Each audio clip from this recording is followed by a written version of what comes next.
Cette semaine à TVL Info, en manchette, donner des denrées pour la semaine de la solidarité, climat de travail difficile au 6, le Saint-Laurent plus chaud que la normale.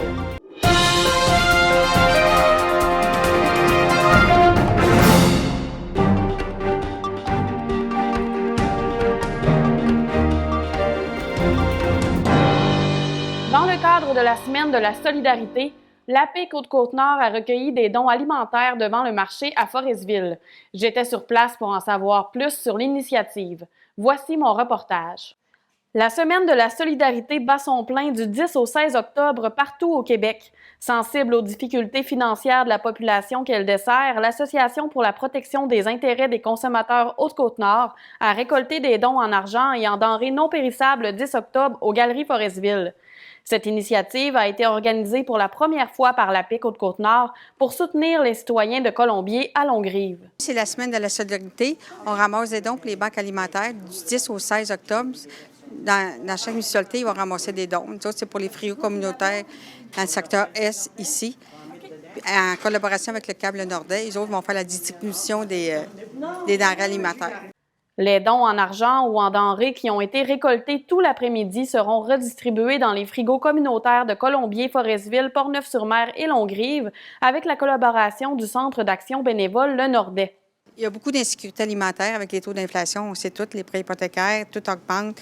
La nourriture est très chère, fait que les gens ont de la misère à payer le loyer. Fait que nous autres, on facilite, on nous aide en les nourrissant aussi. Puis tout le monde a le droit à être nourri. Pour la directrice générale du Centre d'action bénévole Le Nordais, Marie-Ève Boivin, l'initiative de l'API Côte-Côte-Nord est appréciée et nécessaire. Nous, là, principalement, là, nos donateurs pour les denrées périssables qu'on reçoit et non périssables, c'est ici Provigo qui nous font la majorité des dons qu'on reçoit. Mais assurément que si on en avait plus, on pourrait garnir les frigos encore plus. Rappelons que les frigos communautaires sont en formule libre-service. Les utilisateurs peuvent venir chercher des denrées sans passer par le câble Nordais. C'est un libre service. Les gens peuvent aller servir, là, aller chercher ce dont ils ont besoin quand ils en ont besoin. Présentement, par contre, la majorité des frigos communautaires sont à l'intérieur. Comme chez nous, à Forestville, c'est à la friperie du Nordais. Il y a des places que c'est dans les municipalités. Aux Escoumins, c'est au centre de dépannage des Nord-Côtiers. Donc, il faut regarder les heures d'ouverture, par contre, là, des différents emplacements. Les frigos se vident à tous les jours pratiquement, là, une fois qu'ils sont... Nous, on essaie d'en mettre à tous les jours, du moins pour celui de la friperie. Et puis, en fin de journée, il n'y a plus rien. Là. Les gens ont vraiment des besoins. Là, ça les aide énormément là, dans leur quotidien. Toute la population peut également y déposer des denrées achetées à l'épicerie ou encore cuisinées à la maison. Dans ce dernier cas, il suffit d'indiquer ce qui se trouve dans le plat à apporter et de préciser les aliments allergènes. Fidèle à son habitude, la population a été généreuse pour les plus démunis de notre secteur, ce qui a réjoui toutes les participantes à la campagne intitulée « Mettons les bouchées doubles ». Un climat de travail difficile au 6 de la Côte-Nord allant jusqu'à des menaces de congédiement à des travailleuses en congé de maladie est dénoncé par le syndicat des intervenants et intervenantes de la santé du Nord-Est québécois. Le syndicat représente 950 infirmières, infirmières auxiliaires et inhalothérapeutes du 6 de la Côte-Nord. La semaine dernière, le syndicat réclamait une rencontre urgente avec la haute direction du 6 et sa présidente directrice générale Manon Asselin. Selon celui-ci, le climat de travail au 6 de la Côte-Nord se détériore à un rythme inquiétant alors que les travailleurs font face à un employeur qui privilégie la judiciarisation des dossiers plutôt que le dialogue et qui recourt à des pratiques de gestion qui déshumanisent nos milieux de travail. Il fait état de contrôle et de harcèlement envers ses syndiqués dans un contexte où l'établissement peine à retenir son personnel et à attirer une relève. Les mesures de ce genre se multiplient et ont pour effet de créer un stress supplémentaire sur un personnel déjà épuisé et en surcharge de travail, déplore-t-on. Le syndicat rapporte notamment des pressions indues exercées sur du personnel en congé de maladie qui se verrait imposer au moindre prétexte des enquêtes et rencontres disciplinaires, pouvant même aller jusqu'à des menaces de congédiement. La présidente du syndicat, Karine Ouellette-Moreau, estime que ce n'est pas en harcelant ainsi les personnes malades que l'établissement aidera leur guérison et facilitera leur rétablissement et leur retour au travail. Madame Ouellette ajoute que l'accessibilité au logement partagé et la gestion des sorties de disparités régionales ont été resserrées. Le syndicat s'inquiète aussi pour la qualité de service à la population à l'aube d'une rationalisation des dépenses par le gouvernement. Selon la présidente, la qualité et la quantité des services sont en danger dans la région, alors qu'on assiste à la fermeture de dispensaires, à des abolitions de postes et à des charges de travail anormalement élevées pour le personnel. Le CIS de la Côte-Nord n'a pas donné d'entrevue sur le sujet pour le moment. Avec la hausse de la température de l'air vient la hausse de la température de l'eau.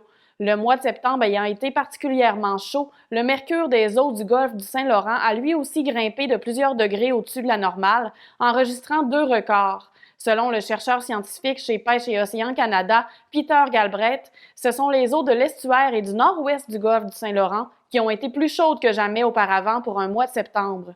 L'estuaire était à plus 5 degrés Celsius au-dessus de la climatologie 91-2020, avec une moyenne de 9,9 degrés Celsius au lieu de 4,9 degrés Celsius. Le nord-ouest du Golfe était à plus 4,1 degrés au-dessus de la climatologie 1991-2020, avec une moyenne de 14,1 degrés au lieu de 10 degrés. Ce sont tous deux des records de série, explique-t-il.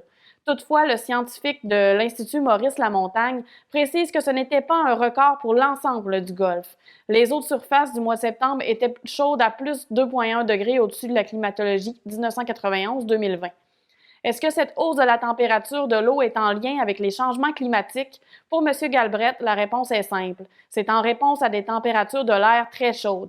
Les températures de l'air moyennes de septembre aux stations d'environnement et changement climatique Canada de Bécomo et Sept-Îles ont été les plus élevées de série depuis 1966 et 1944, respectivement, témoignent le scientifique. La saison de température de surface se termine à la fin novembre pour les chercheurs. Si la tendance se maintient, la moyenne enregistrée pour le golfe du Saint-Laurent ne sera pas au-dessus de celle de l'an dernier, mais les moyennes pour l'estuaire et le nord-ouest seront des records. Notons que la température de surface est mesurée à partir de données satellitaires obtenues quotidiennement de la National Oceanic and Atmospheric Administration depuis 2006. Elle est ensuite calibrée pour le golfe Saint-Laurent pour les marier à des séries plus longues depuis 1982.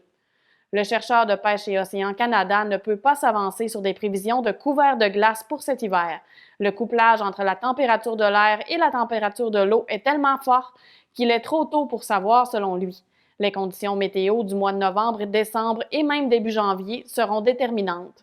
Toutefois, M. Galbraith peut affirmer que le couvert de glace a diminué depuis les années 1990, suivant un réchauffement de la température de l'air qui est près de 2 fois plus rapide en hiver qu'en été au-dessus du golfe. À la suite de la publication de l'étude Le revenu viable hors des grands centres réalisée par l'Institut de recherche et d'information socio-économique, les élus et toutes les équipes municipales de la Haute-Côte-Nord sont à pied d'œuvre pour renverser la vapeur.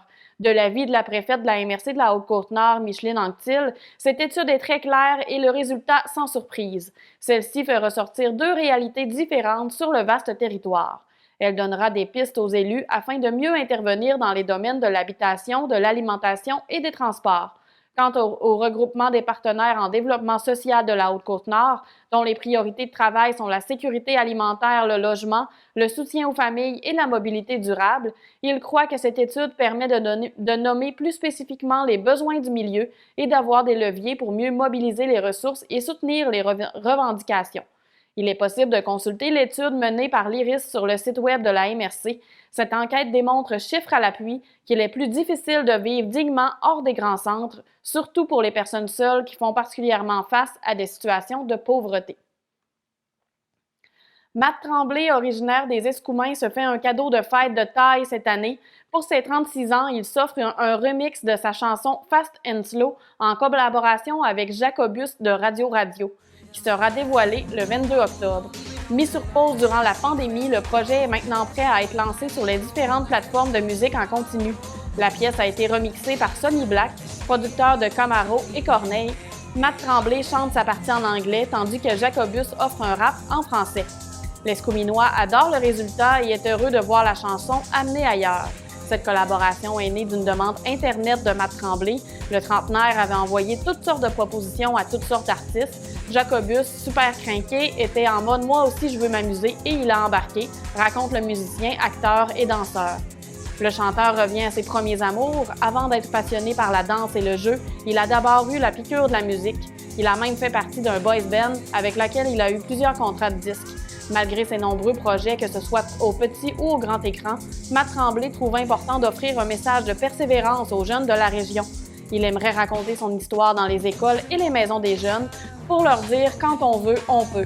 Il lancera ce même message via une web-série qu'il est en train de construire.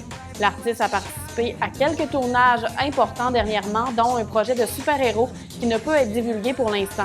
Il a terminé son aventure dans la quotidienne Stat où il jouait un rôle muet. Entre tous ses projets, Matt Tremblay trouve le temps d'aller sur les bancs d'école.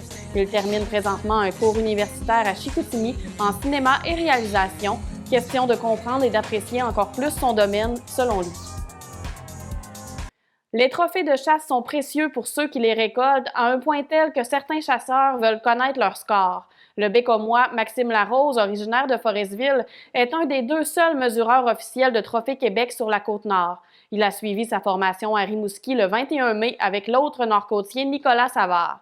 En voulant faire mesurer son panache d'orignal récolté en 2015, il a dû se rendre à la Malbaie. Il a trouvé que c'était un service qui manquait dans la région. La Côte-Nord était la seule région à ne pas compter de mesureurs. Maxime Larose peut maintenant mesurer les orignaux, chevreuils et ours grâce aux techniques apprises lors de sa formation. Ce travail est fait de façon bénévole, mais pour le chasseur aguerri, c'est une passion. C'est à l'âge de 29 ans, en 2015, qu'il a abattu son plus gros orignal à vie.